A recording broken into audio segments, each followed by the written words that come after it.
Welcome back to Half the Battle. I'm your host, as always, Daniel Levy, your guest co-host.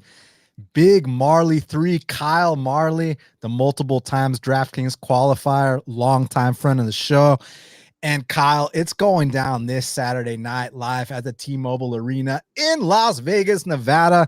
We got the welterweight belt on the line. Leon Edwards looking to defend it against Colby Covington. Got the flyweight belt on the line. Two of the most exciting flyweights in the history of the sport. Alexandre Pantoja and Brandon Royval gonna do battle. And then Shavkat Rkhmonov versus Stephen Wonderboy, Tony Ferguson versus Paddy Pimblett, Vicente Luque versus Ian Machado Garry. And that's just the main card. The prelims are stacked too. The UFC is going out on a bang, and Kyle Marley. I cannot wait to break down this card and to watch it Saturday too. Hell yeah, and hopefully win some money on it as well. Thanks for having me on. Always good to talk fights with you. It's always like bittersweet going into this last card of the year, knowing we have basically our off season, a 3-week break coming up. The first week and a half or so is cool, but man, that last week that we have off is always just itching to get back. So hopefully we check out our betting record, see how we did over the year, figure out how to get better. But let's go out on a bang. Absolutely. You know, this year wasn't my year, but I'll tell you what, man, I'm approaching the 10-year sample size. So not every year is going to be your year. I'm not discouraged by it. I'm just motivated, to get a nice little break and then come back refreshed in 2024. But that's neither here nor there. Let's get down to business and make this last one count and go out on a bang, like you said, because in the main event, we got the champ, Leon Edwards. He's 21-3, taking on the former interim champ, Colby Covington, who's 17-3. And currently, Kyle, they got Leon Edwards, a -155 favorite with the comeback on Colby Covington at +135. And listen, I haven't heard too many breakdowns, but I assume I can, guess what people are saying that, if this goes to the ground, Colby's going to win. If this stays standing, Leon's going to win. I just don't think it's that simple. I'll tell you why. Because at distance, I think Leon's going to mess up Colby Covington. That's established. But in the clinch against the fence, that's standing too. That's not on the ground. And that's a place where, okay, it sounds like I think Colby might have a lot of, success there with his relentless pressure. The fact that he's one of those guys, you might stuff the first 8 takedowns. And guess what, Kyle? The 9th, 10th, and 11th are coming right after that. But one thing I saw from Leon in that third Kamaru fight was uptight in the clinch. He was landing nice knees. He was landing nice elbows. He found those close range strikes. And I think those are going to be massive here for Leon against Colby to just make him pay a little bit for things, knee him in the rib, elbow him in the face, cut him up a little bit up close because listen, Colby might be a big mouth, but Colby knows how to fight. And I know for a fact, Colby's not going to strike at distance and try to have a pretty, kickboxing match with a guy like Leon. There's no way in hell, right? So in the instances that it is at distance, that's where I do think Leon can have big success. But my big question here, Kyle, is when he's getting pushed up against the fence, because we know he will be getting pushed up against the fence in this fight. What's going to happen there? Is it going to be a case where, Colby gets him down a bunch, Leon starts getting back up, and then eventually by that 9th, 10th takedown, that's where Leon finally succumbs a bit of top control to Colby? Or is it a case where Leon is going to use Colby's game plan against him, make him pay in that clinch, like I said, the knees, the elbows, those close range strikes, and actually make Colby regret shooting for takedowns relentlessly? Yeah, I mean, if he's making Colby regret shooting takedowns, it's going to be a bad fight for Colby, I would think. Leon's just a more technical striker, got the way better boxing, better kicks. He's going to be the one landing the harder shots throughout the fight. But, man, if this is a just pure 15-minute striking match, I still love 25-minute striking match. I still love the work rate from Colby. I think he could still beat him on volume, even though it still might be rounds to Leon just by landing the damage. But I just don't give a complete striking match all the way to Edwards. But it is the takedowns that makes Colby really my preferred play in this fight. I just think that his work rate, whether it's on the feet or landing 4+ takedowns per 15 minutes, I just think he can make this a dirtier fight. And any dirty, close fight, I already don't trust the judges already. So give me the underdog there. But I just think what we saw from Usman beating Edwards, Colby can do the same thing.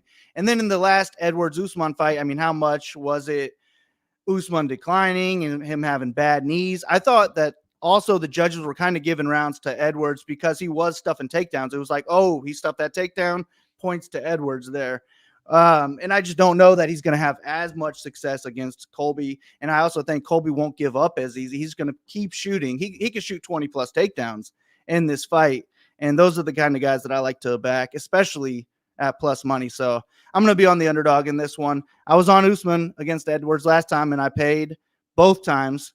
But I'm going back to the well. I will pick against Edwards in this one. Give me Colby to win 3 or 4 rounds on the scorecards. I mean, I'd be happy if it happened, not because I got anything against Leon at all. I think he's a great champion, but the kind of trash talk that Colby and Bilal would talk in the lead up to their fight, because you got, America's, Trump's favorite fighter, quote unquote, versus, Bilal's roots, right? Dude, that lead up, I'm telling you, it would be one of the biggest trash talk filled build ups to a fight. And I'm bummed we never got to see Adesanya versus Duplessis, because I felt like that was going to be a really heated rivalry as well. But man, I'm telling you, if Colby can beat Leon, him and Bilal, like people might say Bilal's boring or Colby's boring, but I'm telling you, those two in the pre-fight, they'd go after it in a way where they might have to get the security in between them. But let's not, foreshadow too much, because Colby still got to get past Leon. And I think Leon's a tough task. And I really think that Leon's been improving. It comes down to a few things, because in that second fight between Leon and Kamaru, how much emphasis do we put on the fact that it was an elevation? Because you saw a significant difference in the second and third fights about how Leon approached the later rounds, about how Leon managed his conditioning, his pacing. And you could see in that second fight, the one where he landed the head kick, he was dead tired at points in that fight. And against a guy like Colby, the last place you want to be is dead tired.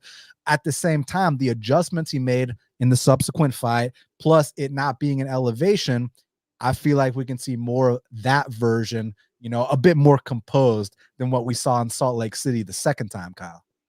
Yeah, I think that's true as well. But I would still have to give the cardio edge to Covington. And it's just the fact that he is a guy that's nonstop, even though he won't let him stop on the feet.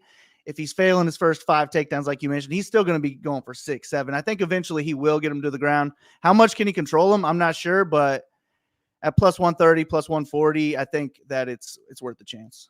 Yeah, no, I'm not talking you off of it at all. And I don't have a bet on this fight or a strong lean, but I am going to go on the opposite side.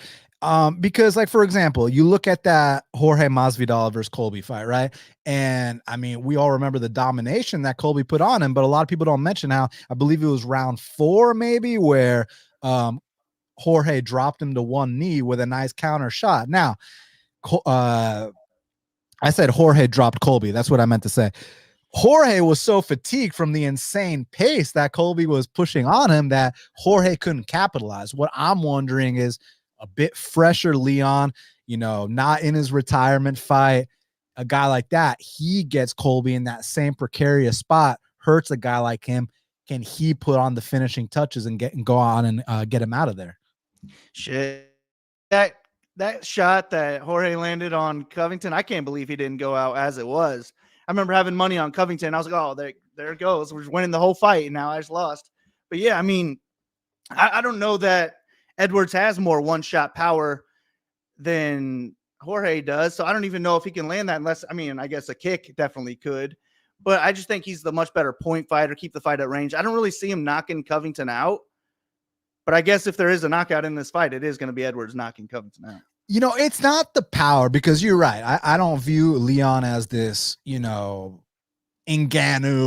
or Jamal Hill, like one touch, going to sleep type stuff. Don't get me wrong. A head kick to the chin, it doesn't matter who you are, but he's very precise. He's very accurate. You remember the Conor McGregor quotes about, it's been a while, what timing beats speed and precision beats power. Those kind of things can apply to a guy like Leon Edwards. If he finds the mark, it doesn't matter that, he doesn't hit as hard as, say, whoever you consider to be the hardest hitter in the welterweight division, right? True. Yeah, connect clean, he could definitely go down. And if he is fresh, if he connects clean, he probably will have enough left to put him away. But I just can't believe the damage that Covington has taken in a few fights. It just makes it hard to believe that he would go out to a guy like Leon Edwards. I don't know. Yeah, I mean, Colby's a dog. One thing about him is while he is conscious, while he is still breathing, while he is still awake, he is going to be going for it. And that's what, as someone like you who's betting him at the dog price, that's what you want. You want a guy that's going to go out there, that's going to be relentless, that's going to try his best, that is going to be nonstop going for it. That's exactly what you want. So to me, it comes back to the initial point I made.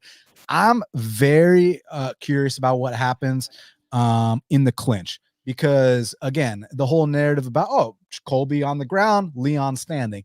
Okay, but I want to know what happens standing in the clinch. Is it a matter of Colby wearing him down, or is it a matter, are there going to be some sneaky elbows? Are there going to be some sneaky knees that discourage Colby a bit? And if you discourage Colby, all of a sudden you're at distance. That's where Leon wants to play his game. So I think this is an amazing fight in terms of just the stylistic matchup, how high caliber these two guys are, the future of the welterweight division, such high stakes. So I'm going Leon, you're going Colby, and may the best man win. But props to Kyle because he's the one with money. He put his money where his mouth is on this one. So may the best man win, man. Let's see what happens. Let's go, Colby. So co-main event of the evening, we got the flyweight belt. So people are saying, we need a Jamal Hill ticker on the screen to count the stream mentions. Dan loves Jamal. Do you guys love money? Do you guys love record breakers? Do you guys like violence? Because I do. So you're not going to see me praising some crotch sniffer. You're going to see me praising guys that break records for significant strike records. You see me guys praising guys that go out there and put on the kind of devastating knockouts we like to see. And this guy's not even 10 fights into his UFC career. And that's the kind of stuff he's on right now. And he's about to become a 2-time champ. So hell yeah, I talk about Jamal Hill every fight. I mean, it's a betting show. I love Jamal. I love money. I hope you guys do too. Now, co-main event of the evening, we got Alexandre Pantoja, the flyweight champ. He's 26-5. He's putting his belt on the line against the electric, the dynamic, the flashy Brandon Royval, who's 15-6. Currently, they got it. Alexandre Pantoja -190. The comeback on Royval is +160. So just right away, these have got to be two of the most exciting flyweights in the history of the sport. And to take it a step further, usually when you think of exciting guys, right, like back in the day, remember Leonard Garcia, how he would always put on a fight of the night, it'd always be a brawl. They let him lose like 5 or 6 fights in a row because that's how exciting a guy like that was. But no disrespect to Leonard, but Leonard was never gonna fight for a belt or anything like that, right? Whereas Pantoja and Royval, they bring the kind of violence that we like, they bring the kind of excitement, and they're the two best guys on the planet. You don't often see that kind of dynamic, Kyle Marley. So right off the bat, this is a must-watch fight. Like, for example, if I have a friend who's never seen the sport and you have to tell them, hey, do you want to watch Leon and Colby or do you want to watch Pantoja and Royval? I'm telling them Pantoja and Royval. For us who, know every single fighter on the roster, this and that, yeah, Colby and Leon's very intriguing. But for someone who's never watched the sport, there might be a lot of clinching. They might not be into it. But I'm telling you right now, when Pantoja and Royval go at it, I mean, this might be the prelude to World War III. Yeah, this is going to be a fun fight. I was watching their first fight like a couple hours ago today, and just the scrambles in that fight were hard to keep up with, man. I would have been gassed after 2 minutes for sure. But these guys just went hard the whole time. I think even a striking match between the two would be quite the same, just nonstop action. And my question is if Royval can do 5 rounds of a high-paced striking match. I think he looked pretty fresh until he got put away in the second round in that last fight. But he's never even – I mean, he's been to the third round once in the UFC. That was a super close fight that could have gone either way. And then if you get put him in the championship rounds against Pantoja, who's been there, done that, and they say, like, when you become the champion, you become 30% better. It kind of looked like that with Leon Edwards in his last fight.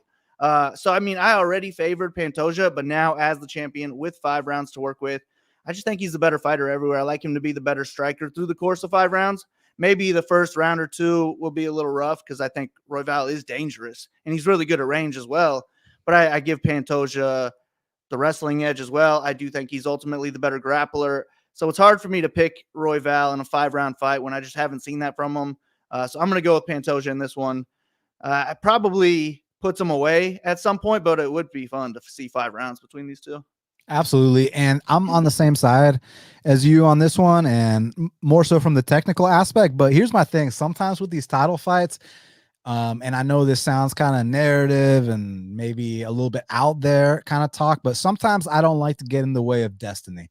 And sometimes certain guys will not be denied on certain nights. Like we could break down back in the day. Remember Bisping and Rockhold the second time, and Rockhold was minus 800. And you can give me any breakdown on that fight. And, you know, when it comes from the technical standpoint, you're picking Rockhold all day, right? But it was just, Bisping was simply not going to be denied on the night. And there's many examples of that where these guys just rise to the occasion and it's their night. Like Alexa Grasso just wasn't going to be denied the first time she fought Valentina. And I can name many more examples like that. So is it a case where Royval's paid his dues and now he's ready to come out here and achieve a lifelong dream? Because look, I love Brandon Royval. How can you not? As far as watching him as a fan, I mean, the guy, he had this one fight in LFA, and it was like a 25-second fight where he literally just ran at the guy, flying kneed him, and then had just this insane. It was against this dude named Nate Williams, not my boy Nate Williams. It was I think Teddy Bear Nate Williams, and dude, he just runs at him, flying knees him, and then he like submits him with an armbar in like 23 seconds, and that was like the first time. I think that was like the first or second time I ever saw Royval. But listen, Royval's been exposed in title fights before. You remember his Casey Kenny fight in LFA, where Casey Kenny, anytime he wanted a takedown, he got that fucking takedown. And that's one thing about Royval. He's so confident in his scrambling ability and in his jiu-jitsu that he'll give up those takedowns. He will go for high-risk moves. Like in that Kai Kara France fight, he gets dropped, then immediately goes for that spin, and then he drops Kai Kara France. So it's absolute chaos from a guy like Royval, and that's what the fans love to see. But with Pantoja, man, is jiu-jitsu is elite. This is a guy that when he takes your back, chances are not only is he going to stay on your back the duration of the round, but he might also choke you out, like he not just did to Royval the last time he fought him, but to many other people along the way. And when you talk about toughness, Pantoja has toughness in spades. You watch his fight against Davison Figueiredo. Davison's dropping him all over the place. Davison's the hardest hitter in flyweight history, and Pantoja is still walking forward the entire time. Pantoja gets criticized because he might gas out in fights or this or that, but he pushes through fatigue. You got to understand, he's not gassing because he's not running his miles. He's not putting in his work. He's gassing because the guy goes balls to the wall. We're going to talk about his training partner and my friend Cody Durden here in a few fights. Similar thing. When these guys go balls to the wall, it is what it is. Like, you got to understand the fact that it's not about him not training this aspect or that aspect. It's just that when you go balls to the wall, you're going to leave openings. And as a result, you might get caught or you might fatigue. So that's just something you have to accept. But man, I really think when Pantoja gets the back of Royval, he might be able to finish the fight or at least ride out rounds that way. But I expect chaos. I expect fight of the night. And if this is simply Royval's time, then I accept it. But I'm going to go with Pantoja here, and still the flyweight champion of the world. And Manel Cap, I'm calling it right now, is getting that belt next year, y'all. Now, featured bout in the welterweight division. We got Shavkat Rkhmonov. He's 17-0 with 17 finishes, Kyle Marley. He's taken on Stephen Wonderboy Thompson, who is 17-6-1. Currently, they got it. Shavkat Rkhmonov minus 650. The comeback on Wonderboy Thompson is plus 475. So Wonderboy publicly said he didn't want this fight for the longest time. He just wants to fight against strikers. But then he changed his tune a little bit and said, well, actually, I want to fight for the belt before it's all said and done again. So, okay, well, you didn't take the Michelle Pereira fight because you missed weight. That's not your fault. That's Michelle Pereira's fault. But we were really looking forward to that fight. Okay, here's Shavkat Rkhmonov. You want your title fight? Here's Shavkat. Let's see what you got. I think that, listen, obviously, if Shavkat wants to make this easy, one takedown, and the fight might not be over shortly after, but the damage that he's going to land on that one takedown will make at least, like, if Wonderboy survives a decision, the fight might be over in the first round, in the sense that the damage he takes is so much that he's just a sitting duck the next 2 rounds. But don't write off the possibility of Shavkat finishing him too. And to take it a step further, Shavkat can get it done on the feet as well. Now, I know there were fights on the regional scene where Shavkat did get wobbled, but to his credit, he came back and finished those fights. So the guy is not just, a good hammer. He's a fantastic nail too. Thompson has a lot of underrated toughness, especially for someone who's got that nice guy persona. Don't let that fool you. He can get very vicious in there, but he can also frustrate me in times. Like, for example, that Patrick Cote fight. I think I bet Wonderboy inside the distance. He drops him with a devastating shot. Instead of finishing the fight, helps him back up, gives him a high five and a hug, right? And he's done that in multiple fights, the Luque fight, et cetera, et cetera, et cetera. So the thing about that is, I question the killer instinct, but I don't question how dynamic the strikes are for Wonderboy. You watch that Kevin Holland fight, and I consider that to be the 2022 performance of the year.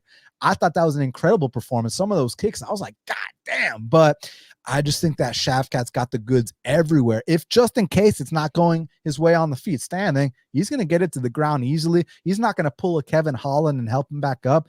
He's going to finish this guy. He's going to make a statement. And I think this is the last time we see Wonderboy Thompson inside the UFC's octagon. Much respect. You've been a badass. We've enjoyed watching your fights, but circle of life. It is what it is. Shavkat Rkhmonov and Belal Muhammad, they're on that collision course. And one of them is going to be the UFC welterweight champion this time next year. Yeah, I like it. Wonderboy has to get this fight as a complete striking match for him to have any chance. I think it would be a fun striking match, but I don't know that he is guaranteed to be the better striker. And I would say that Shavkat's going to be more dangerous. But if it, like you mentioned, if it isn't going his way on the feet, Shavkat get a takedown, then it's your world. So there's just so many more ways for Shavkat to win this fight. Just don't go in there and fight at range against Wonderboy, and it should be okay. I'm not going to lay, 6-1, but I think it's a pretty safe win. Give me Shavkat to get a finish at some point. I'd rather just take my chances on ITD or something like that. All right. Let's see. Next up in the lightweight division, we got Tony Ferguson. He's 25-9, taking on Paddy the Baddy Pimblett, who's 20-3. Currently, they got it. Paddy the Baddy minus 295. The comeback on Tony El Cucuy Ferguson is plus 235. Kyle, go ahead. Take this one first. You know what the deal is, but I'm curious if you're letting any nostalgia hold you back from reality here. Nah, I wanted to. When this fight was announced, I was like, damn, Ferguson at like 3-1 odds. If he can keep this standing, he's a better striker. He's going to be higher volume. He's dangerous. He's got good grappling too. But then, just going back and watching the film, it's like, God, man, this guy is really falling off. And he's just looking slow, sloppy, telegraphed. I just don't even know that he can win a striking match against Paddy at this point. And if he gets put on his back against Paddy, I think it's just a matter of time that he's going to get finished. So, yeah, I just think this is a fight that the UFC wants Paddy to win. And when I think the UFC has a motive, it's hard to go against it. Give me Paddy to finish Tony at some point. But, yeah, I'm not going to lay 4-1 on Paddy. But I do think it's another pretty safe win. 3-1. Yeah, I think it's a pretty safe win. It's just that Ferguson has fallen off so much. If this was 4 years ago, Ferguson's a big favorite in this one. And this is the fight that we all want to fade Paddy with. But that's just not the case. There is no turning back time like that. Paddy's going to finish him, I think, at some point. Yeah, I know people are rooting for Tony Ferguson a lot here just because, the nostalgia. The guy was... Man, so now people are calling him overrated. I don't think he was overrated because when I went back and watched his old fights, the guy was like the boogeyman in the division. And the thing that people need to understand is that what made him great was his unbelievable durability, his toughness. Like, you used to be able to hit this guy with the kitchen sink. He'd be cut up, bleeding, and he'd still be coming after you. And then he'd be so unorthodox with his elbows. He'd be going for fucking Imanari rolls, which we frown upon, but not with Tony Ferguson. He would make it work. And he beat some real guys. He beat all the best guys of that era. The RDAs, the Donald Cerrones, the Anthony Pettises, all those guys from that era. Were you about to say something, Kyle? Nah, just Pepe's comment. Does he get a title shot with a win? I love Pepe. No, I I'm not going to be the guy that discredits what Tony accomplished up until this point. But what you got to understand is Tony is completely washed up. And yes, is this a step down in competition from the guys he's been fighting? Sure. But who cares, man? When you're washed up, you lose the guys that you would have beat at one point. That's just how it works. Like, you think Rich Franklin, now Rich Franklin's a former UFC champion, so I'm not comparing Rich Franklin to Paddy the Baddy. Please do not take that the wrong way. But what I'm going to say is, do you think Rich Franklin would have beat Chuck Liddell in Chuck's prime? Fuck no, dude. And at the end of Chuck's prime, Rich is knocking him out in the first round. Like, what I'm trying to say here is that Tony is washed to a point where even a guy like Paddy, where, listen, Paddy's got a lot of holes in his game. He's very tough, though. I love his toughness. I like his back takes. I like his experience. I like his confidence, and I like his willingness to fight. But I don't like the fact that he fights with his chin straight up in the air. I don't like his striking defense. His takedown defense isn't the best either, but he's a very tough guy. And how much younger is he than Tony El Cucuy? It's got to be, what, 10 years, something among those lines? Let me look it up real quick just to be sure. Okay, 11 years. Yeah, you see what I'm saying? It's just a different era of the sport now. And honestly, man, I know people are rooting for Tony, but I think Paddy's a cooler guy than Tony. And I know that might sound like people are gonna not like that, but let me say something. When you watch the countdown video, Paddy was like there with, like, you know, walking up to like the fans in like wheelchairs and just being like so nice to them and seemed like a genuinely good-hearted guy. Whereas Tony in his prime, like, didn't his family have to separate him? The guy was fighting ghosts in his house. Like, Paddy seems like a cooler guy to me. Like, I get Tony's a legend, but I don't give a shit. Like, if you ask me who I'd rather hang out with, I would much rather hang out with Paddy the Baddy. Who would you rather smoke a joint with? I'd rather smoke a blunt with Paddy the Baddy all day over Tony Ferguson. Now, Nate Diaz is a different story, but for sure. I mean, I actually didn't even like Tony back in the day, because when he was on Tough, he was like talking shit to that guy. He's like, "Where's your kid at? Where's your kid at?" Because he hadn't seen him in years. So I was like, man, fuck this guy. And then, I mean, he goes on to be super great in the UFC to kind of change my mind. But yeah, you're right. I would rather hang out with Paddy for sure. Yeah, so I'm rooting for Paddy. These things don't get better. These things get worse. And, you know, it's back to, remember when BJ Penn was on that big run, the big losing streak, right? Where all of a sudden, like, do you think Dennis Seaver would have beat BJ Penn and BJ Penn's prime? Do you think Clay Guida would have beat? You see what I'm saying? So all these guys who are nowhere near as low. Oh, and let's talk about one other thing, because people keep bringing up, oh, Paddy, he had the biggest robbery of the year against Jared Gordon. I don't give a fuck. Jared Gordon would beat Tony Ferguson. So what difference does that make? Like, I would max bet Jared Gordon against Tony Ferguson, and I wouldn't have to pay minus 300 on it. I'd get a good line, because Jared Gordon, you know, people don't view him in the same light as, you know, someone that could potentially be a future top 15 guy or a hyped prospect or whatever the case may be. So I don't care that Jared Gordon should have won that fight or whatever. Jared Gordon would whoop Tony Ferguson's ass.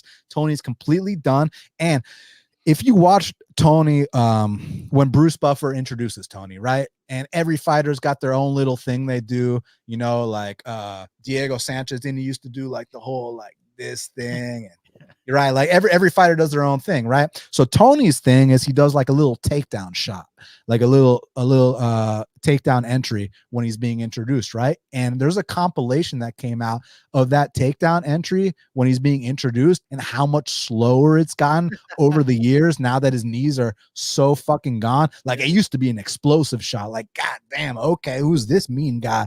Now it's like, yo, like, Tony, like, let's hang it up, my boy, you know. But he's one of these guys that doesn't know when to say when. So I don't know what it's going to be. I don't know if it's going to be a knockout, a submission, a decision, but I just got to go with the guy that's not damaged goods here. So give me Paddy the Baddy. Yeah, well said.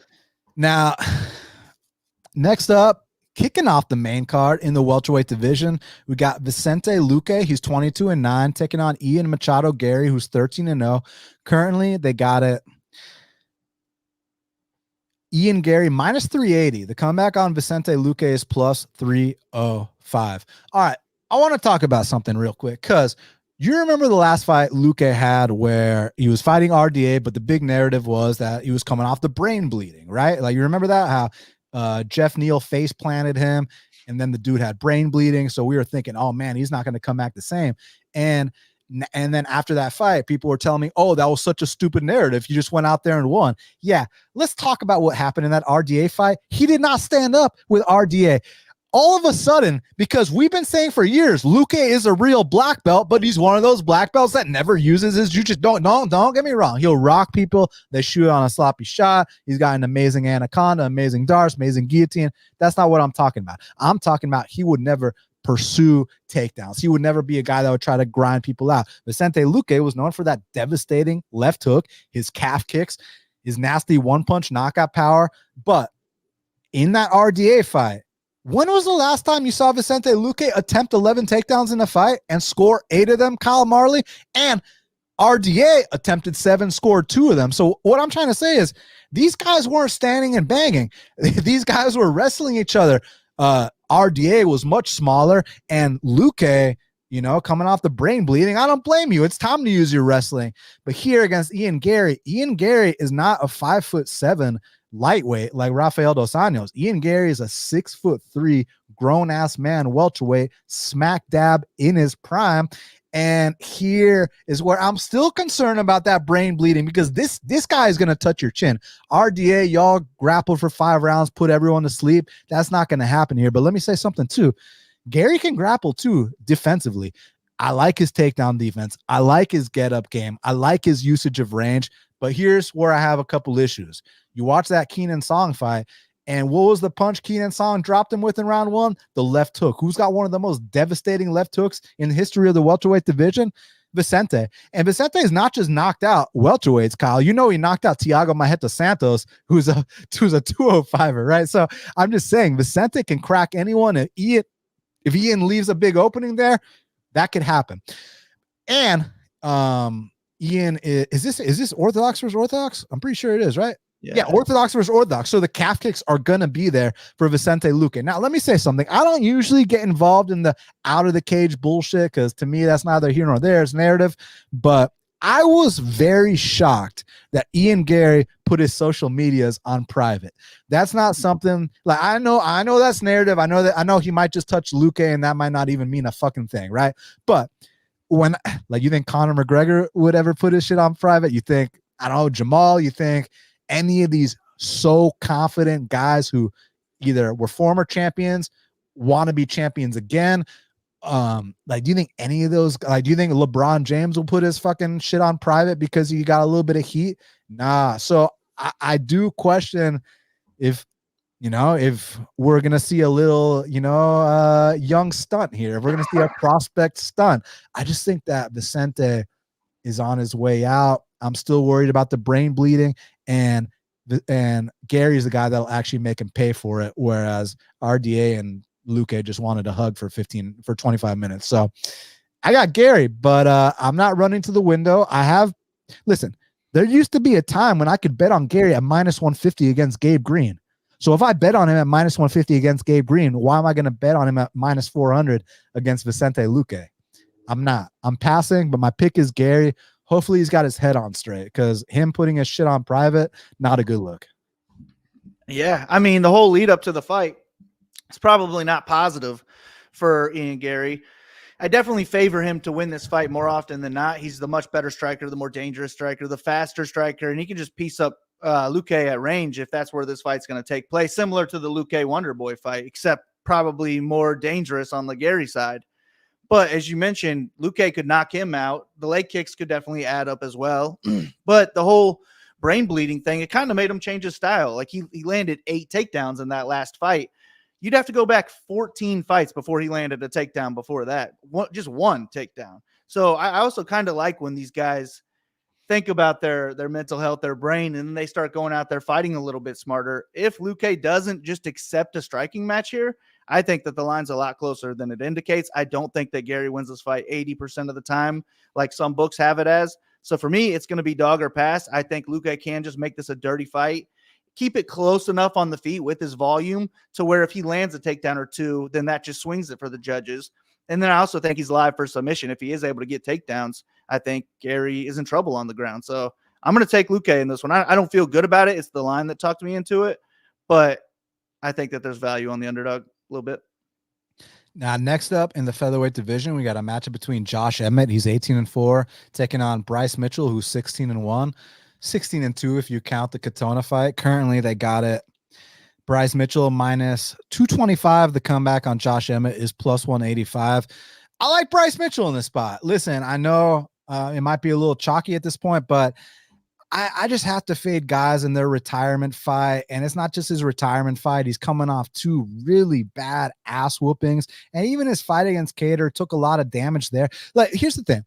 He had that amazing fight with Shane Burgos, incredible fight. But, he tore his ACL in that fight. And he came back over a year later. And I just don't feel like he's looked the same. Like the Dan Ige fight, that fight was way too close for comfort.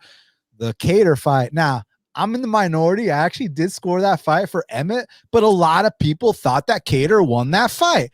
So again, a little, he's not trending upwards. And then the Yair fight, Yair looked like he was in the goddamn Matrix. And then Ilya looked like a future world champion.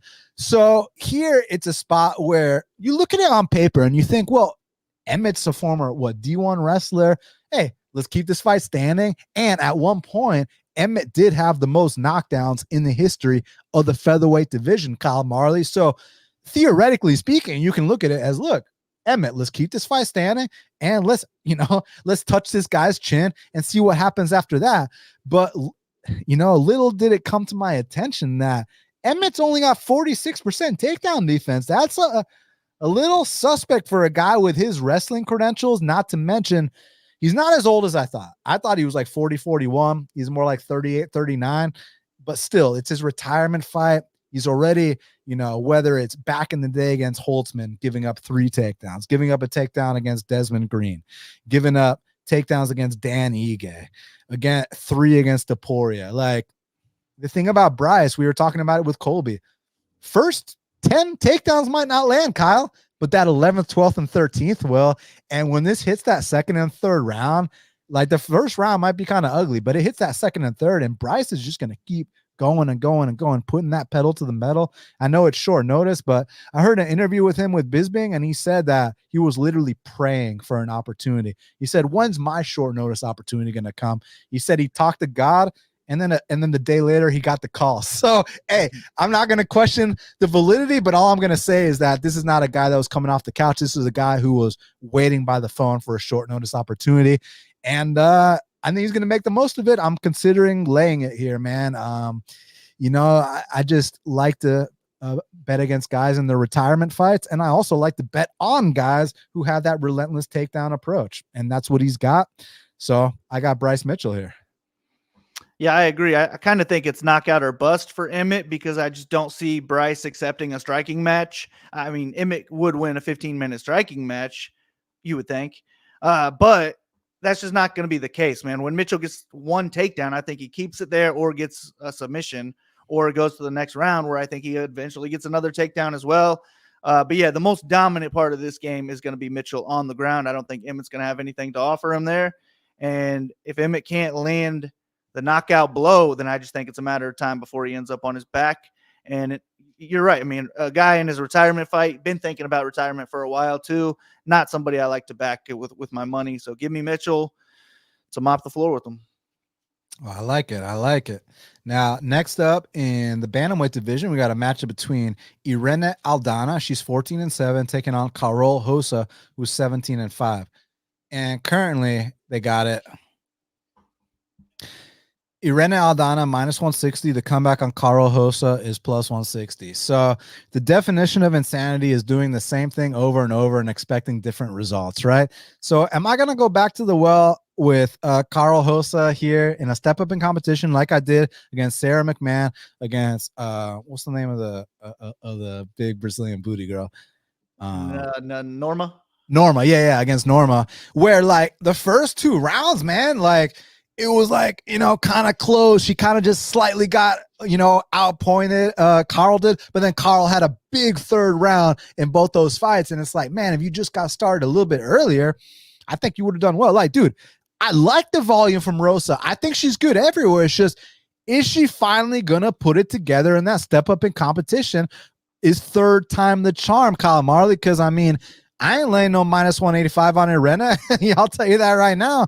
And Karol is tempted, but am I gonna complete the definition of insanity, or is third time the charm? I like Rosa in this one. I just don't really understand how Aldana's a 65 or more % favorite in this one. I just see this as a real close fight. If it's on the feet, it's probably a high volume striking match. I do think Aldana's the one that's a little bit more technical, has cleaner shots, and maybe you favor her to win a little bit more often than not, like 55, really 60% max. And that's really in a pure striking match. I also think Rosa can go out there and land takedowns and spend time in top control. So that it's just a coin flip to me. So I'm definitely on the Rosa side for the odds. I mean, I'm the same way. I feel like I've been backing both of these ladies for a while now. But it's closer to an even fight. And I always got to lean with the underdog. If it had Aldana as plus 160, I'd be picking Aldana here. But it's just anytime that you're going to give me a coin flip and then those judges are reading off their shitty scores and it's a split decision, I always want to have the underdog 100% of the time. So give me Rosa. Yeah, I mean, listen, I got to pick Rosa for the same reasons. It's just I picked her for the same reasons against Sarah McMahon. Actually, that's not true. She was a favorite against Sarah McMahon. But my reasoning, you know what my reasoning was. Kyle Marley, Sarah McMahon will quit after round 1. Unfortunately, she quit after round 2, so it was a little bit too late. And the Norma fight, I got dog odds on Karol. I thought that, same thing. I thought it was a 50-50 fight. And it was a 50-50 fight. It's just Norma slightly edged the first 2, and then Karol really won that third. So, I'm just going to be pissed off when Irene pins her up against the fence for the first 2 rounds and then gets her ass kicked in round 3 and we lose a 29-28. But I just cannot get this minus 185, minus 200 on Irene. I'm going to go with Karol and pray that third time's the charm. Just win 1 round before the third. If you can do that, because I know we're winning that third round. Like, if you can just give me one of these first 2, I think we'll be sitting pretty, like Kyle Marley likes to say. So let's see what happens. I feel like she could go out there and win every round too, especially if she looks to wrestle. If she wrestles early, I think she could hang out in top control for 7-8 minutes of this fight, land 200 total strikes, and just make it a complete domination type of fight. But I really don't see that being the case for Aldana. I don't think Aldana can completely dominate this fight. I mean, maybe, I guess, minus 200, people think she can. So I guess we'll see. But yeah, dog or pass, I think it's kind of clear. People have always been super high on Aldana for some reason. I mean, she brings stuff to the table, good volume, had good takedown defense. At one point, her takedown defense was in like the 95% at one point. And she's had some, it's cool to see those one-punch knockouts in the women's divisions like she did against who did she knock out? She knocked out 2, Yana Kunitskaya and Ketlen Vieira. And that fight against Xiaozan, it wasn't the most orthodox finish, but that was pretty fucking dope. I've never seen one like that before. So, she's done some cool stuff from time to time. But then the Holly fight, like, we don't got to talk about Amanda because Amanda's Amanda, but the Holly fight, that was embarrassing. That was embarrassing, man. So, and then when Karol loses fight, she doesn't get embarrassed. She just slightly gets out edged, just slightly by the slightest margin. That's something you can fix up in the gym. So hopefully from those lessons she's learned, she can come back out here, catch Aldana at a good time. Also, Aldana coming off the title fight loss.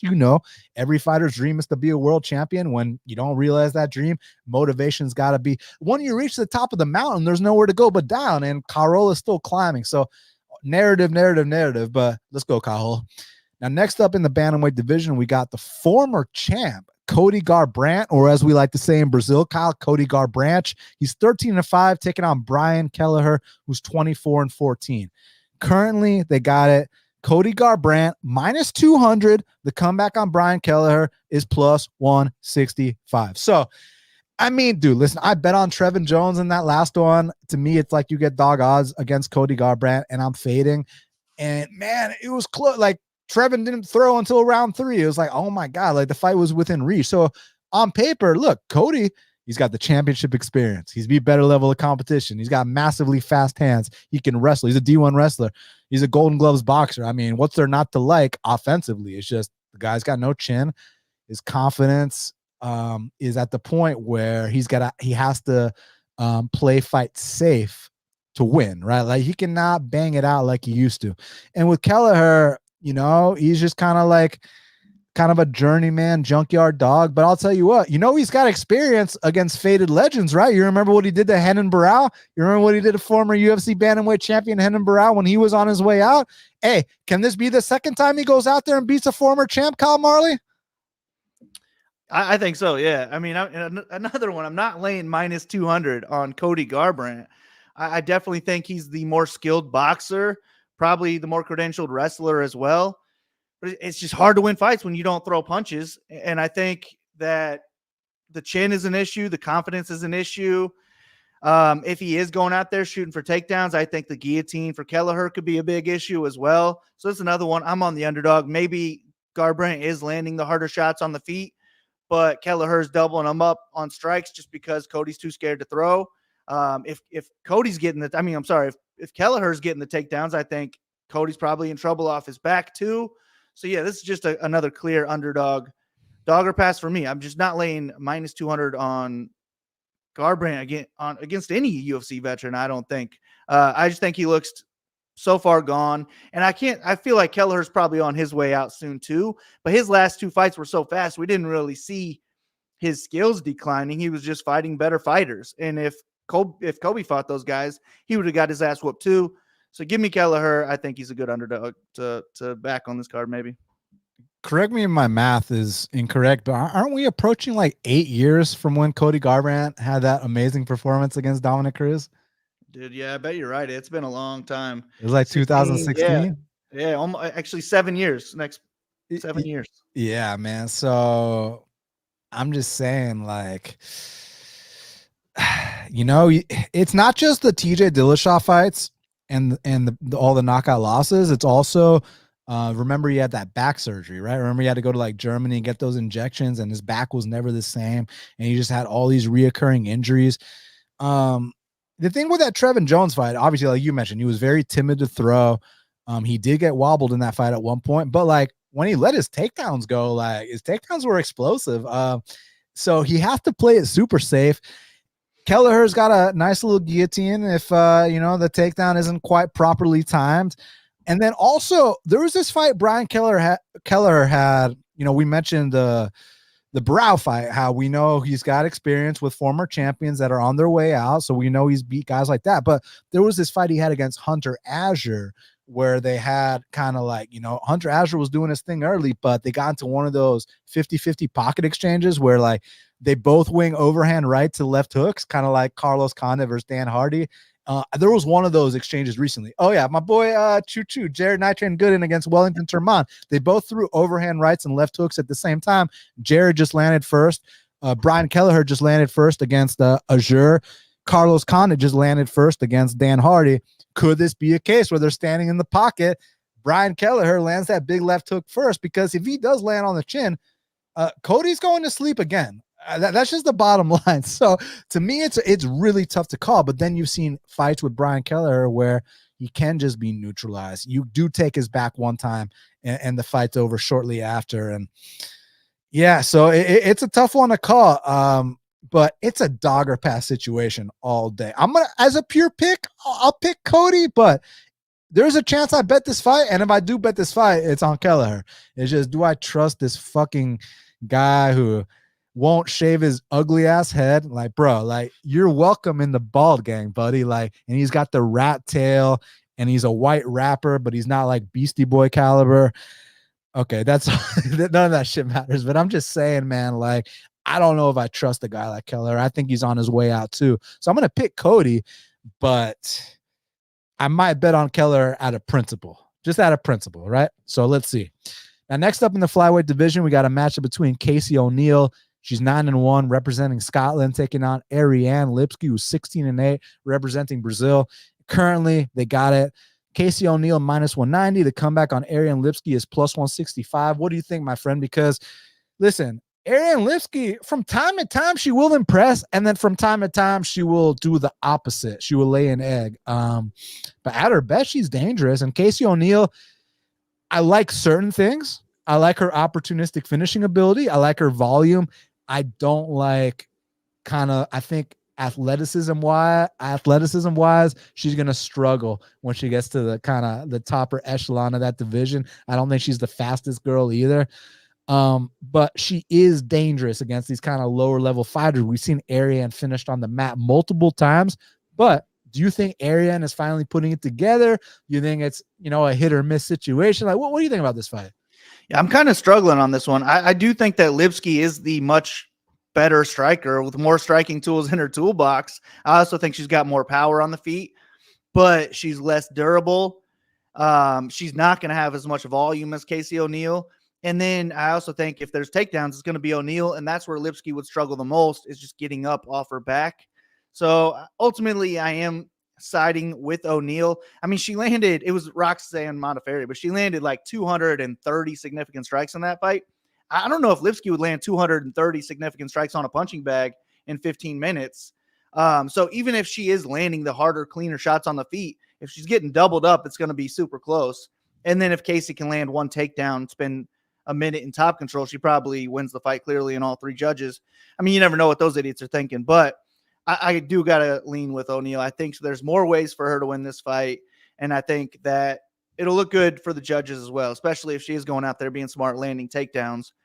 But at the same time, when I'm thinking a fight's close, kind of going back and forth, I'm like, well, damn, do I take the underdog chance on this one? So I think I'm just going to stay away. The best way, in my opinion, to invest in this is going to be just Casey O'Neill on DraftKings. If she does win, she has a massive ceiling with the output that she can put on the feet. And then if you add on takedowns and top control on top of that, I just think Casey O'Neill's a great DraftKings play, assuming she wins. Whereas Lipski, if she wins as an underdog, she still might just like have an okay score and get outscored by other underdogs on this card. So I'll probably stay away from a bet and then kind of load up on O'Neill and DraftKings.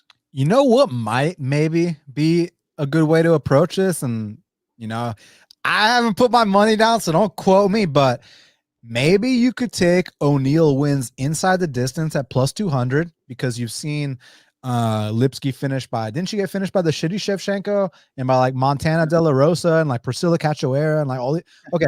So O'Neill inside is plus 200 and Ariane's plus 165. You bet both one of them hits, you're profiting. So that could be a way to look at it.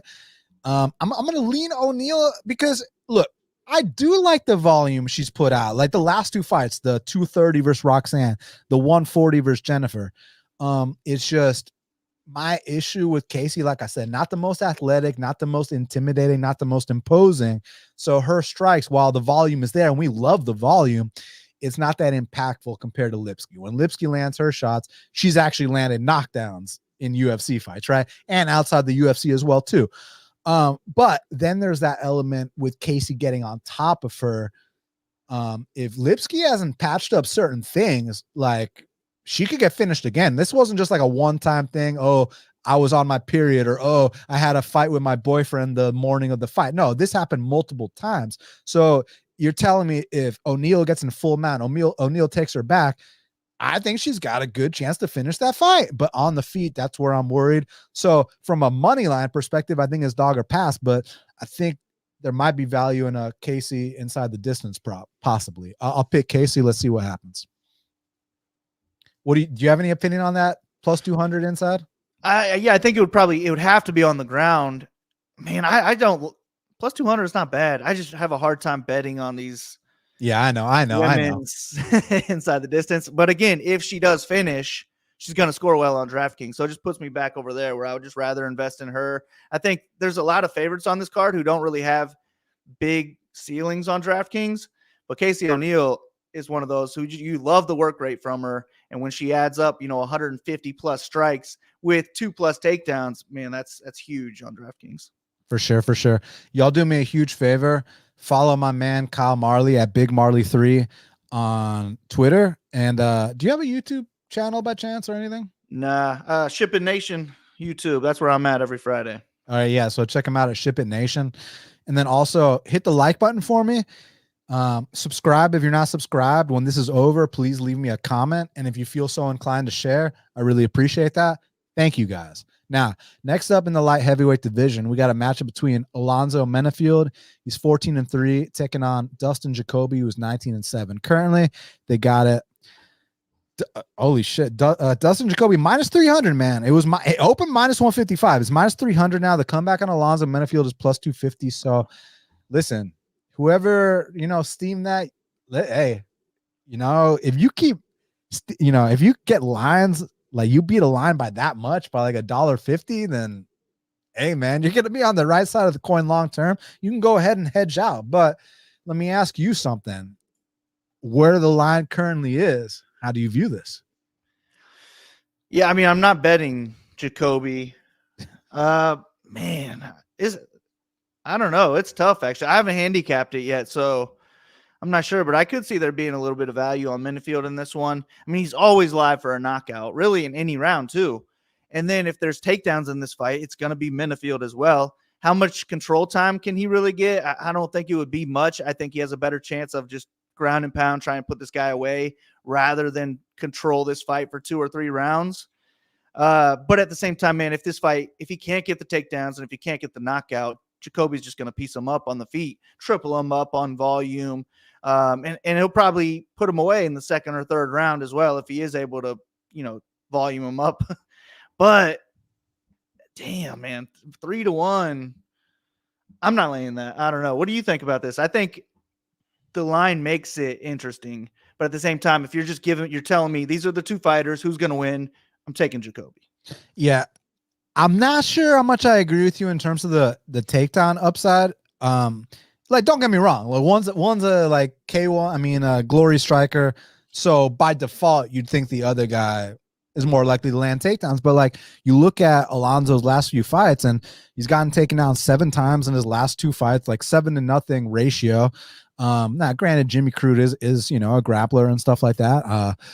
And so. Okay, so Alonzo left Fortis MMA, which I think is one of the best gyms in terms of I think their coach, Saif Sayoud, has an amazing mind for this game. And now Alonzo is training with Pat Barry, which sounds terrible. Like, that's like, what are you doing?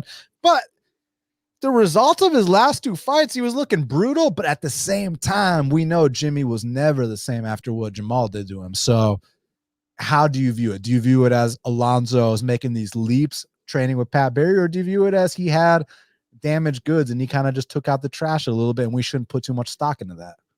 I would say he's making some leaps, but I don't think he's made enough leaps to be able to beat a guy like Jacoby without knocking him out. Yeah. Jacoby, so seasoned standing, switches his stance, very methodical in there, but he's not impervious to being cracked too. And I'm not just talking about kickboxing, what Alex Pereira did, no shame in that, but even Azamat Murzakanov was rocking him all over the place. The Khalil fight, people only talk about how it was this big robbery, but let's not talk about who won or who lost. Let's talk about the success Khalil had in that fight. It was obvious that Dustin was, the more active guy, he outlanded him, but Khalil, like when his shots landed, there was impact, there were reactions. It was like, oh shit type stuff. And that's what I'm wondering if Alonzo can do here, while Dustin's going to have the more volume, and Dustin of course can knock out Alonzo. Alonzo's been knocked out. You remember the OSB fight. I'm just curious if, when Alonzo wings back at him, Dustin's not a young guy. You know what I'm saying? He's not that old, but just saying, he's towards the latter part of his career, more towards the beginning of his part of his career, right? So it would not surprise me at all. I just kind of see Dustin picking him apart a little bit. It's just, do we see a knockout here? Or do we see a 3-round war? That's the question. Like, I'm just not really sure what to expect. So I'm gonna pick Dustin, but. I was thinking about Dustin when he was -160. He's -300 now. It's gotten out of hand. So it's a pass for me. I'll pick Dustin. Yeah. And I mean, if you were going to take a shot at a prop, would you rather take Dustin by TKO or would you take him by decision? It looks like decision right now is +165. And inside the distance is +140. TKO is +185.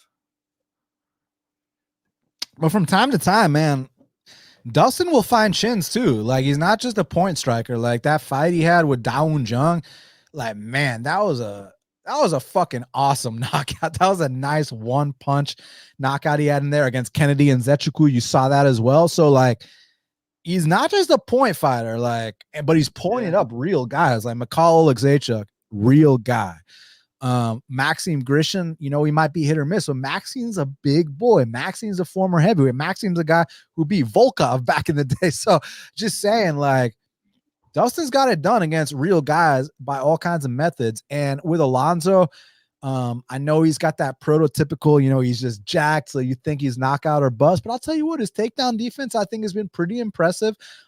He has knocked plenty of people out. He submitted a black belt his last fight, so I would not sleep on him. But I got to go Dustin here. I think he's cleaner, but cleaner doesn't matter if you get hit clean on the chin. So True. Yeah.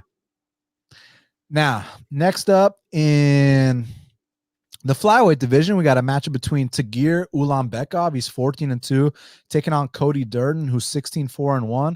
Currently, they got it. Tagir Ulanbekov -170. The comeback on Cody Durden is +145. This is a huge 3-week span for Atlanta, man. I mean, we had Jared Nitrain Gooden, shout out to my boy Choo Choo, going out there getting his first submission in the UFC and his first bonus in the UFC. The week after that, my professor Guy Curry went out there and won the NFC lightweight belt. And this week, we got Cody Durden fighting a Russian, so on a pay-per-view. So, I mean, huge week for Georgia and ATL, man. And listen, y'all know I got to preface this by saying I'm very biased towards Cody Durden. I consider him a friend. I've been to his house. I've met his wife and his kids. I mean, it could be, you could put Francis Ngannou in front of him, and I'd pick Cody Durden. You can put Davison, I'm picking Cody Durden. So I'm picking Cody Durden, but I can also break down this fight objectively. I'm not delusional, and I know how good Tagir is. People are actually pretty low on Tagir. I'm not one of those people. I think Tagir is immensely talented.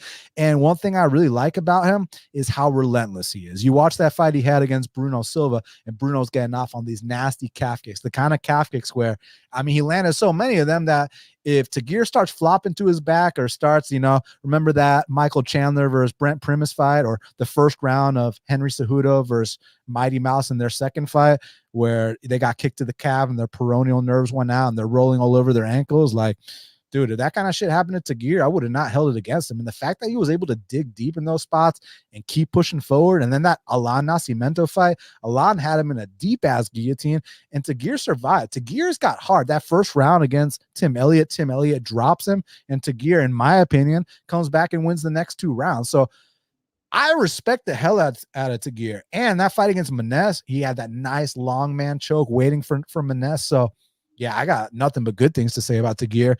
The thing with Cody is Cody's got that balls to the wall style. That's just the bottom line.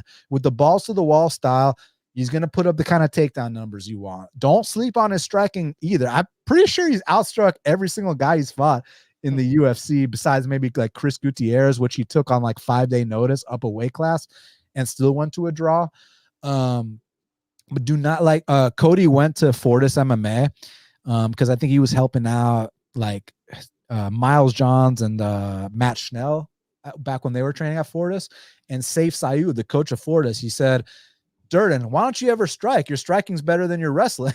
So, and now you just saw those last 2 fights against Charles Johnson and Jake Hadley. While he did have immense success wrestling, let's not beat around the bush about the kind of success he had wrestling. 11 takedowns against Charles Johnson, which is the record for the second most amount of takedowns in flyweight history. You know who's got the most, Kyle? Mokaev against Charles Johnson. So Mokaev got 12 against Charles Johnson. Cody got 11 against Charles Johnson. So they got the records for the first and second most takedowns in flyweight history. Step it up, Charles Johnson. Yeah. And then the next fight against Hadley, we can talk about the heart Cody showed surviving that armbar, but he also went out there, outstruck him. He also went out there, landed 4 takedowns. Cody is a dog. The fight with Carlos Mota, for some reason, he's not counted with a knockdown, but he knocked down Mota in that first round. So you cannot sleep on his striking. And I spoke to Cody a couple of months about this fight. He knows what the deal is. Like, he knows what he needs to look out for. He knows it's the submission defense, and it's not because Cody's not a good grappler. Cody's a fantastic grappler. He's a state champion wrestler. He's a brown belt in jiu-jitsu. He trains with guys like Pantoja. Like, his grappling is not the issue. The issue is when you, like I said, when you have that balls to the wall style, you're going to leave openings. That's the bottom line. So Cody needs to look out for those front man chokes, those long man chokes and stuff like that. But honestly, I think Cody can outwork Tagir. I really think that Cody can put it on Tagir. And look, both guys might get taken down. Both guys might land big shots. But the thing is, if Cody's tired, you're going to be tired. That's just the bottom line of how he fights. And I think that he's going to get the biggest win of his career. And we are going to enter discussions of him being a top 10 guy, potentially a future top 5 guy. And all respect to Tagir. I think he's the man, and I'm so grateful he took this fight. Both guys are managed by the same guy. I asked Cody about that. I was like, how do you feel about that? He's like, bro, I got to fight all these guys anyways. I don't care. Like, he wasn't trying to be like, oh, we got the same management, so I'm not going to fight this guy. He wasn't trying to pull any of the bullshit that some of these other guys try to pull. If Tagir misses weight, Cody's not going to be like, I'm not taking this fight. Like, this is a real fighter. One thing about us ATL boys, I'm not a fighter, but you saw with Jared, you see with Cody, these guys do not give a fuck about if you miss weight, if you do this, if you do that. These guys are tough as nails and are going to fight to the bitter end. And I think that's what's going to happen. So I got Cody edging out Tagir by decision here. Yeah, I like it. And I really like when you said you think he's going to outwork him. And that's how I see it going down too. I just think this is a lot closer to a coin flip fight. Where Tagir's probably the more skilled striker, might have a little bit more volume, probably the more dangerous grappler. But I think Durden can keep it real close on volume, keep it a coin flip fight if it is on the feet. And then I also think he's the better wrestler, the guy that's going to be pushing forward, the better offensive and defensive wrestler that is. So if we're just going back and forth with takedowns, I just think Durden's the one that'll hold up for 15 minutes and land more. And we probably get a split decision where it could go either way, but give me the plus 140 in that case. I'm not laying minus 170 anytime when I think it could be a split decision. So yeah, I'm with you. Go Durden. I mean, the only issue is that Trump probably won't even be in the building yet for him yet at that point, right? So if he was in there, then you got to make Cody a favorite. Yeah, well, Cody did tweet at him, so maybe someone in the Secret Service saw it and they can get Trump there a little earlier to see it. But yeah, to see Trump there for some prelims. Could you imagine? So now, next up in the featherweight division, we got a matchup between Andre Fili, he's 22-10, taking on Lucas Almeida, who's 14-2. Currently, they got it Andre Fili minus 170. The comeback on Lucas Almeida's plus 145. Kyle, you know, you've known me 10 plus years. You know I fade Andre Fili every single fight. And it's not because I have anything against him. I fucking love Andre Fili. Firstly, I got a story about Andre Fili. When I went to California back in, I think 2016, it was UFC 199, the night that Bisping knocked out Rockhold. Lots of great fights on that card. Dustin Poirier versus Bobby Green, et cetera, et cetera, et cetera. Dan Hendo versus Hector Lombard. You know what I'm saying? So I went there, right? Because I got family in Cali. We had a family thing going on. So I was like, fuck it. I'm going to go to the family thing and then I'll go to the fights too. So I'm staying with my family. And the day before the fights is the weigh-in day. And I was like chilling like with my family. And I was like, Mom, you want to come to the weigh-ins with me? Like, cause she's never experienced no shit like that before. Right? So I was like, you know, come see what I like. Right. So I took my mom with me to the weigh-ins. Right. And Andre Fili was there hanging out. It was a couple weeks after he lost to Yair. And Andre Fili could have not been a cooler guy than he was. He took a picture with my mom. He was so nice. Like, so I'll always respect Andre Fili. He is the fucking man, and I love watching him fight. He's always an exciting fighter. And to be in the UFC as long as he has, I mean, you tip your cap to a guy like that. Much respect. But here's the deal. Fili fights close every single fight. He's got skills everywhere. He's long on the feet. He can land takedowns. I've seen him take down D1 wrestlers. I've seen him knock out K1 striker. Like, I've seen him do it all, but I've also seen him, you know, get starched by newcomers. I've seen him go out there, lose split decisions to guys that have, you know, that you'd think on paper have no business in there with him. So I love me some Fili, but it's just, he doesn't always fight how you want him to fight. It's usually very close. He's got a lot of openings in his game. And Lucas Almeida, he's got openings in his game too. You saw that last one against Pat Sabatini. But Lucas can crack, man. You watch his fight against Zell Huber, that was a fight of the night, in my opinion. You watch his fight against Trezano, that was a fight of the night, in my opinion. Like, why can't he come out here and have a fight of the night with Fili? I mean, I view Fili more like Zell Huber and Trezano than I do to Pat Sabatini. Like, Fili, yeah, he might get a takedown or two, but he's not a guy that's just gonna like sniff your crotch for 15 minutes. That's not what Fili does. Fili bangs. Fili comes out here and he fights like a man, and that's why I love him so much. But I'm not laying no minus 170, minus 180 here. Let's go Lucas. I'm gonna take this underdog shot on Lucas. Hope he doesn't get grinded out, and hopefully we can touch this chin, man. You know, so we're going back to the well. You know, recently I cashed on Joe Anderson Brito plus 250 against Fili. I lost on Algio like plus something against Fili. I won on Nathaniel Wood like minus 175 against Fili. going right back to the well. We're going to take Lucas Almeida here, and hopefully we can crack this chin. Yeah, I don't hate it. I think that Almeida could be the better striker, might be higher volumes, dangerous as well, could knock him out. But I just think it's close on the feet where he knocked out. Who did he knock out? Trezano. And Trezano was kind of just flat-footed, walking him down. He was just kind of there to hit, in my opinion, where I don't think Feely will be that easy to hit. I think he'll have more of a game plan on the feet. But his big edge in this fight is going to be on the ground. I think if he does fight smart, he's going to mix in takedowns, and I think he does win the fight on the ground. So I'm picking Feely, but I'm not gonna lay the juice. I guess if I had to bet this fight, I'd probably rather take Almeida. But similar to last fight, what worries me about Almeida is it seems like everybody and their mother is on Almeida, similar to Durden, where it's like, damn, do I really want to be on the same side as everybody else? And on Durden, I think I probably do. On Almeida, I would just rather take the veteran, the guy who has the grappling edge. Fight smart, Feely, don't get knocked out, and I think he can win the fight anywhere, really. I think he could get the knockout himself. There was a long time where I think Max Holloway said Feely was the hardest hitter he had ever faced. That's a lot of people too, you know. So I think Feely could knock him out. I think Feely could win 2 rounds on the feet. I think Feely could win all 3 rounds on the ground. And I think he could submit him. So I'm going to have to side with Feely, but no bet. Now, next up in the heavyweight division, we got a matchup between Shamil Gaziev, he's 11-0, taking on Martin Boudet, who's 13-1. Currently, they got it Martin Boudet -135. The comeback on Shamil Gaziev is +115. Just so you know, it opened -200 for Boudet, all the way down to -135. This is the fight I have the least to say about, so let's hear what you got to say. Yeah, I watched all the fights that were available for Gaziev, and they're kind of all the same, where he just blitzes the guy early. A lot of them are just complete scrubs, and they end up giving up to some shots within the first 30 seconds or something like that. And if he can't get the knockout, he takes him down, and then he finishes him on the ground. And then the one time he got extended, it ended up being a split decision. He was super tired, but both guys were super tired. And I just think that he's in big trouble if he can't get that finish in the first round in this fight. I don't think Boudet will be as tired as his opponent was in that other fight. And I think it'll be a clear second and third round. Probably Boudet finishing in one of those 2 rounds. But at the same time, is it that Gaziev was really just fighting scrubs and they were easy to knock out or take down? Or is he just the real deal in the first round? I don't know what the first round is going to look like, but I think that's when Gaziev is going to have to get it done, because I just don't see him being able to beat Boudet for 3 rounds. I don't think the wrestling is going to work well enough for his cardio to hold up as well. So give me Boudet to get a late finish at some point, probably a late second round, early third round finish.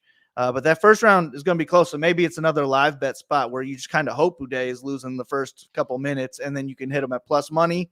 I'm not going to bet him at -200 or whatever it is, but maybe I'll look for a live betting spot. Well, it's -135 now. Oh, wow. -135? Yeah. So, okay. Really? What? No, for real. I mean, yeah, I don't have that book, but still at the same point. What do you mean? It's on Bet Online. Yeah, I don't have Bet Online. I got the American DraftKings, FanDuel type shit, BetMGM. Hold on. But it's close. And I actually don't hate that. I mean, especially if it keeps closing. I think that they're DraftKings like -140 something.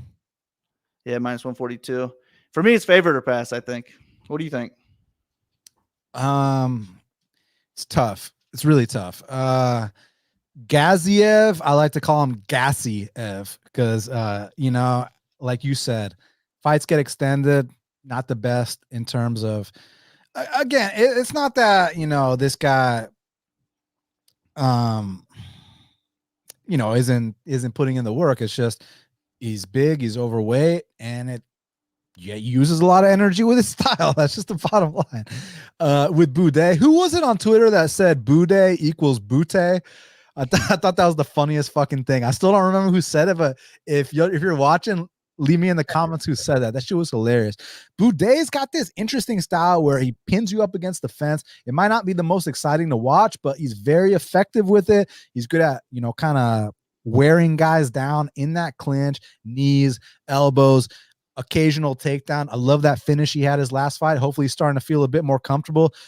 It's just, you know, I heard someone talking about how Gaziev, the last 2 letters of his name is EV. It's plus EV to bet on EVs, right? No, but You know, you see an undefeated. Well, he's not Russian, first of all. Let's just get that out the way, because people are going to say you see an undefeated Russian at dog odds, and you got to take him. He's not Russian, firstly.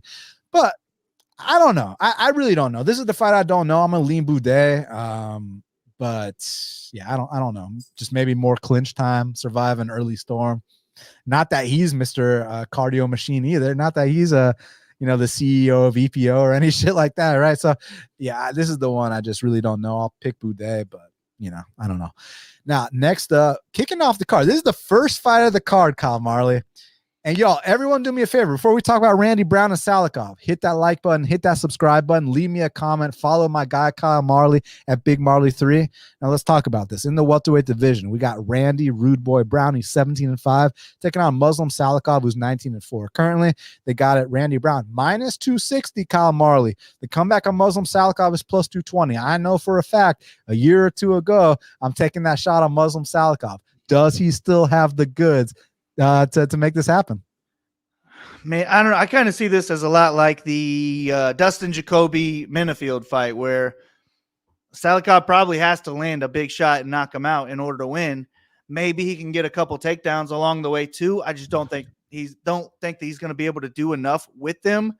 And I just think that Randy Brown is going to be the much better, taller, much longer, higher volume, faster, just complete better striker aside from the power and maybe durability as well. And then I also think he's a much better grappler, more likely to get the takedowns too. So I'm going to side with Randy Brown, but I'm not trying to lay minus 300, because let's say he is winning the first round, then he gets cracked and he gets dropped, but he still makes it through. Who wins that round at that point? I never know, but that's kind of the power that we're dealing with Salikov. It only takes one. He's a great striker overall. It's just that he doesn't have enough volume. He's getting too old at this point where I have a hard time wanting to back him, but at the same time, I'm not going to back Randy Brown at minus 300, but I will pick him to win. Yeah, I agree with you. Listen, I think that Brown, I've always really liked Brown, but I've always been kind of waiting for him to like get over that hump or finally live up to the potential or whatever the case may be. Because look, at his best, he's a super long striker. I mean, that's not an opinion. What is it? 77-inch reach?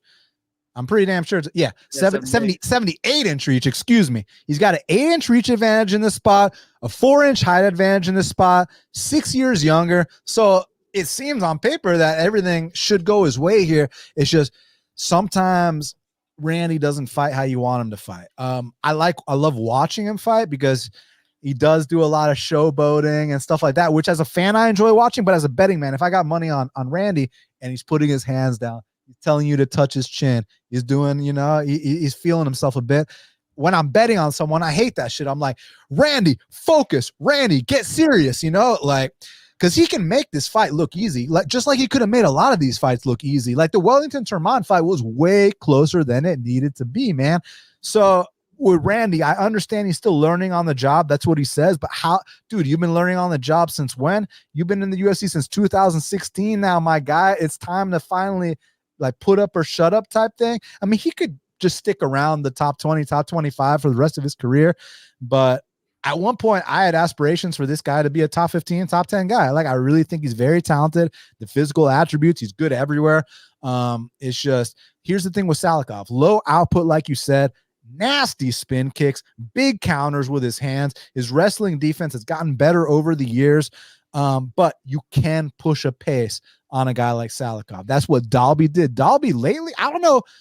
Now, we were talking about CEO, VPO. I don't want to make any accusations, but whatever the fuck Dalby's been doing, Dalby's doctor, Dalby, whoever, whatever fruits and vegetables they've been harvesting in their garden, like, man, if Muslim could get some of that, dude, like, and this fight's not in Abu Dhabi. This fight's not, because I said before the Zaleski fight, no guy named Muslim's losing a judge's decision in Abu Dhabi. And a lot of people thought Zaleski won. They gave the decision to Salikov.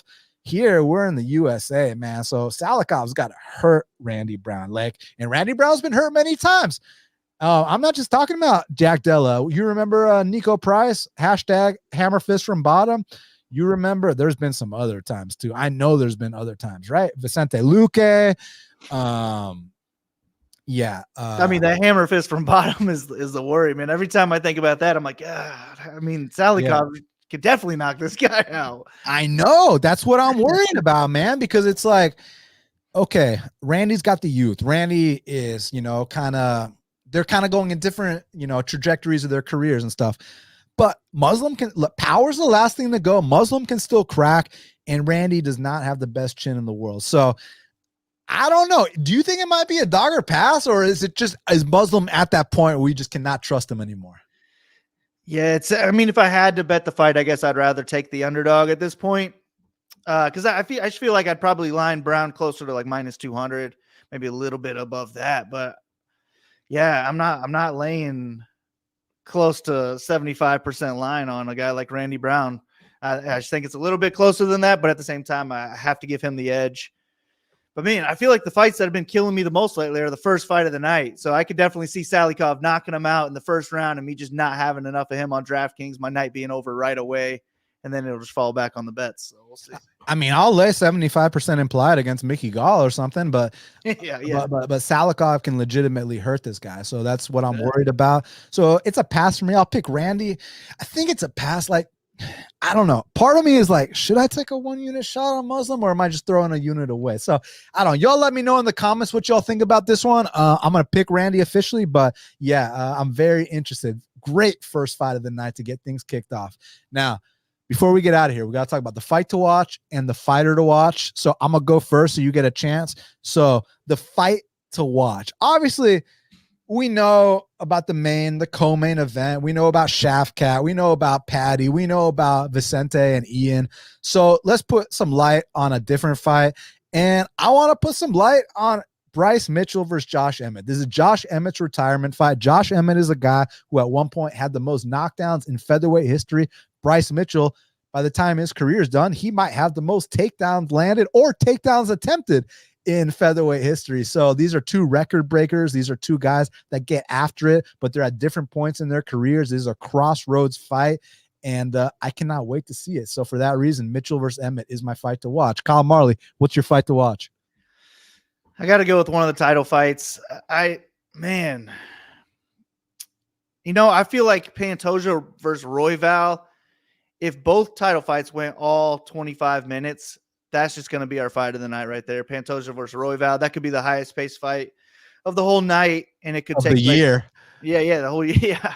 And it could take place on the feet or the ground, and it's still going to be fight of the night potential. So I'm going to go with the co-main event for the fight to watch. Yeah. And my fighter to watch, listen, it's no surprise. My fighter to watch is Cody Durden. Listen, this is your chance, kid. You're 5-2 in the UFC. You're on a 4-fight win streak. You win this fight, you enter the top 10. All of a sudden, there's no turning back. You're not going to get to fight a Malcolm Gordon. You're not going to get to fight a David Dvorak or a fucking, what's the name of the cokehead? A Ronderos or anything like that. You're going to be fighting the real guys if you get past someone like Tagir.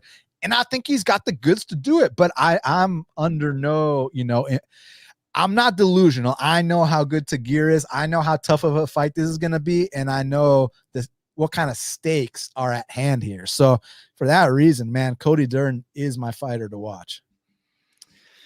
I'm going to take the easy way out again. I got to go with Shavkat because if you're watching this card to watch one fighter, it's got to be Shavkat. And if he goes out there and just puts it on Wonder Boy, especially in the striking realm, then he's putting the whole division on notice. I mean, this guy's probably getting a title within the next year or two, like you said earlier. So Shavkat, looking forward to it. Always a possible fighter to watch anytime he's on the card. So can't wait.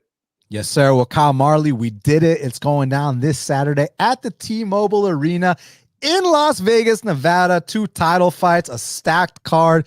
UFC 296 is going to be one for the record books. And everybody listening now, thank you all so much for your support. This is not the last podcast of 2023 of Half the Battle, because next week we're going to do the year-end awards, knockout of the year, fight of the year, submission of the year, the J Perrin jobber of the year, best bet of the year, all that. Like, we're going to do that show. I got Andrew Gambis, same guest I had last year doing the end of the year show. And then the week after that, I'm going to do my top 10 boldest predictions for 2024 with Liam, who has been my recurring guest for that show the last 2 years as well. So you guys got 2 more Half the Battle episodes to look forward to. Who knows? Maybe might throw another one in there. And I just want to say thank you from the bottom of my heart to everybody that's shown me love, shown Kyle love, shown the show love.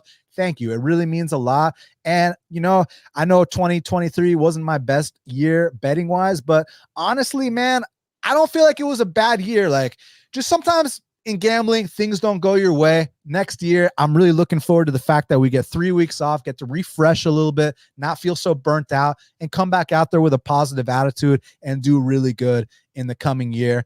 And I'm looking forward to that. So, Kyle, thanks again for your time. Everybody, make sure you follow my boy. And until the next time, let's cash these bets.